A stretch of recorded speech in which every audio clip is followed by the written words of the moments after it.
बॉलीवुड में 90s के दौर की खूबसूरत एक्ट्रेस ममता कुलकर्णी ने हाल ही में संन्यास लिया था और किन्नर अखाड़े की महामंडलेश्वर बनी थी।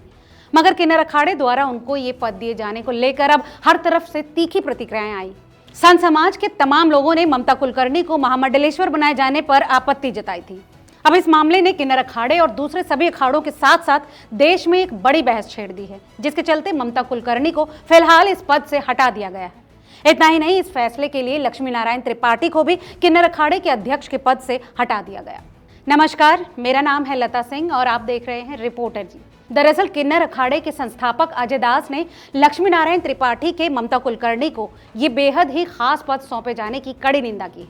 साथ ही उन्होंने नियमों का उल्लंघन करने पर कड़ा रुख अपनाते हुए लक्ष्मी नारायण त्रिपाठी को भी अखाड़े से हटा दिया है। सूत्रों की माने तो अजय दास का कहना है कि लक्ष्मी नारायण त्रिपाठी ने ऐसा करके नियमों का उल्लंघन किया है। शुक्रवार को अजय दास ने अखाड़े के पुनर्गठन की योजना की भी घोषणा की और साथ ही उन्होंने ये भी साफ किया है कि जल्द ही नए आचार्य महामंडलेश्वर की नियुक्ति की जाएगी।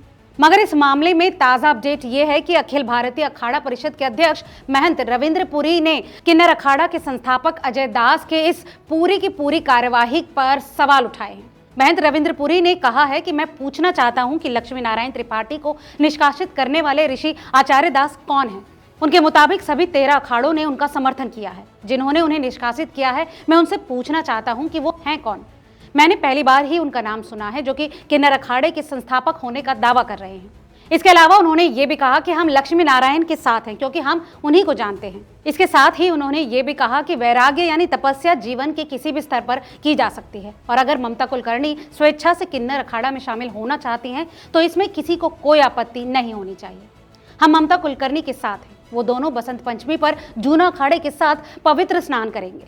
आपको याद दिला दें कि 24 जनवरी को ममता कुलकर्णी ने अपना पिंडदान करके संन्यास लिया था। इस मुद्दे पर किन्नर अखाड़े की महामंडलेश्वर कौशल्य नंदगिरी उर्फ टीना मां ने पीटीआई से बात की। उन्होंने बताया कि ममता कुलकर्णी ने शुक्रवार को गंगा नदी के तट पर अपना पिंडदान किया था।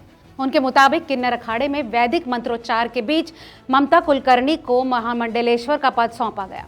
इस प्रेरणा के साथ ममता कुलकर्णी श्रद्धेय महामंडलेश्वर की श्रेणी में शामिल हो गई है। उन्होंने आगे कहा कि ये उपाधि उन आध्यात्मिक नेताओं को दी जाती है जो धार्मिक प्रवचन और सामाजिक उत्थान में महत्वपूर्ण भूमिका निभाते हैं। तो एक्ट्रेस ममता कुलकर्णी को जिस तरह से पहले किन्नर अखाड़े का महामंडलेश्वर बनाया गया और उसके बाद अब जब उनको हटा दिया गया है तो देश में एक अलग ही तरह का विवाद छिड़ गया है। इस बारे में आपकी क्या राय है? हमें कमेंट करके जरूर बताएं और ऐसी तमाम और अपडेट्स के लिए देखते रहिए रिपोर्टर जी।